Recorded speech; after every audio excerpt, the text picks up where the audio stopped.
Alright guys, good evening, and Rapid Chess here. I will show you today quickly the Alekhine defense for black.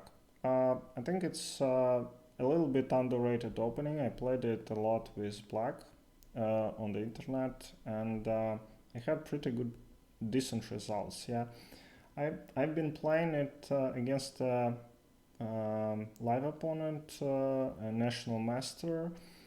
And I couldn't do anything about this opening with white, and I lost a lot of games with it with white. So I think generally it's very good, and it's the opening. White will not be really well prepared, I guess. So I think white normally is well prepared against Sicilian and French defense. This is basically what white is placed for. So this is like quite rare opening and a little bit underrated, so you can try using it with black. So let's see what are the main lines. E4 is the starting move for white. Let's quickly turn the sound off. And knight f6. So black is developing a knight. The second idea is that black is getting closer to castling, which is very important, especially in this open games. Yeah, black attacks the e4 pawn, and white is forced to defend it. So d3, for instance, yeah, then you can respond with e5, and you already prohibited white to develop bishop to this knight. To this nice c4 or b5 square. So it's quite rare. If white plays knight to c3, you can play e5, and this is not gioco piano, or this is a transposition to Vienna game, and it's a pretty decent position for black. You can also play an old line with d5, and for instance, it's important to give check first, so normally white takes, and this is a very old line. I think black is fine here. White is a little bit better, but nothing really much for white here. So this is when white tries to play some tricky line. So normally they play e5, attacking the knight. So of course you don't want to go back with the knight, even though Carlsen once played it, and you want to place your knight to d5, which is a nice square. d4. White takes more center, more space, and they free the bishop. Nice move. But again, just notice that on e5 this pawn can be attacked. Yeah, so black wins some tempi.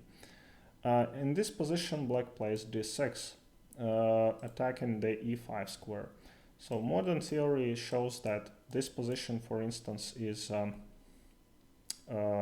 like in top fashion right now, and black can play c6, just defend the d5 square, and it's a little bit similar to Caro-Kann. So black will play bishop to a5, e6, and knight to d7. So let's make a move for white here. c3, knight c6, bishop to f5, bishop to d3, for instance, exchange, and something in these lines, yeah, like e6. So let's go a little bit back. But I think that this is not critical. If you're an amateur player, this will not happen.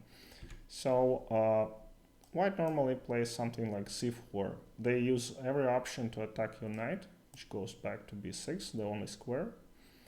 and they play f4. So this is for knights variation, for pawn variation. Just white takes all the space in the center, but they play only with pawns, and they create a lot of weaknesses. So black takes. There is move like c5 here, but you can play knight to c6, which I recommend. For instance, bishop to e3 and bishop to f5. So notice that black has already developed 3 pieces. White has developed 1 piece. Now d5 is not possible because black will capture on e5. So knight f3 and, for instance, e6. Engine shows that you can play knight to b4 and attack the c2 square, threatening a fork to rook and king. So this is the 4 knights, 4 pawn variation, and generally I think this position is pretty good for black. Let's go a little bit back. So in this position, white plays against c4 here, and white takes. This is called the exchange variation. Black has 2 options here: to take with the c pawn and play g6, which is more sharp, and to take with the pawn and have better development. It's more solid. So I normally prefer to play e takes d, but let's see both variations. So knight to c3, bishop e7, bishop d3 here.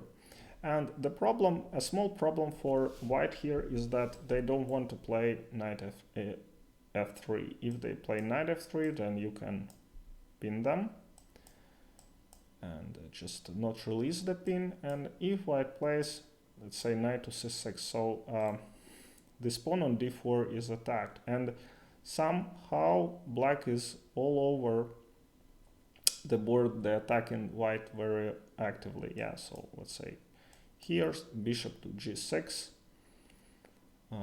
bishop g6 takes, and b3, for instance. Yeah, I think black is generally okay in this position. So that's why white is not playing knight f3. They play knight e5, again knight c6, bishop to d4, and something in these lines. Here, castles, and bishop to g6. Again, black has a good position. They have knight to b4, and it's very important that they have direct targets for attack. They can attack the c4 pawn and the d4 pawn. If white plays d5, then it's knight to e5, again threatening all these pieces. Okay. And I'll show you also c takes d, which is also a nice move to make. g6, bishop to e3, bishop g7, rook c1. These all important moves. Castles, b3. So the plan for black is very simple: to put knight on c6 and play e5, e5 and f5. As you see, white is a little bit underdeveloped, and at this point black can seize the initiative. Alright, so this is the exchange variation. Let's play d4 again, d6, and knight to f3, which is called the modern variation, bishop g4. So you want to develop your bishop and to pin a knight. Also, this move is available, so black will attack the d4 square. Bishop e2, e6, castles, bishop e7, c4, knight to b6. So white has more space. White has doesn't have weaknesses. This is very when bishop is on e2 and bishop on g4, this is okay for white. Yeah, they don't feel the spin. They can move their pieces around, and just white has more space here. So knight to b6. In this position, white can takes with the pawn and plays something in these lines. Bishop a3, castles, and normally white plays d5 approximately in this point of time. So black takes, bishop f3, and knight to e5. I like black's position actually, and it's very popular. I played it a lot on the internet, and in particular this position is, I think, very good for black. They have all the squares to attack, to jump with knight, and their king is very safe. Alright, so this is the modern variation, and let's see the, I think, Dubov variation, knight c3. I actually play myself with white. I make this move, and I like it because like in Stafford Gambit, yeah, you can have extra safe king and play with white, so you have extra tempo.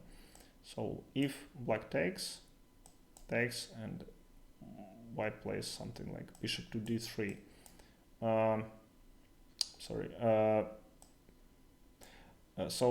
White plan is to play like bishop e3, queen d2, on castles, and they have huge attack over the king. So I think Dubov was playing with black, so he played d5. If white takes, then it's queen takes d6, and it's hard. The position, I mean, it shows that possibly white will not be able to castle long, so it's a good position for black then. And if white plays something like bishop to d3, so or I must say bishop to e3, which is more apparent, bishop to f5. Just black is playing e6, bishop e7, and long castles, and they have fine position. Alright, I think this is enough, and please leave your comments and give like or thumbs up, and thank you, and see you next time.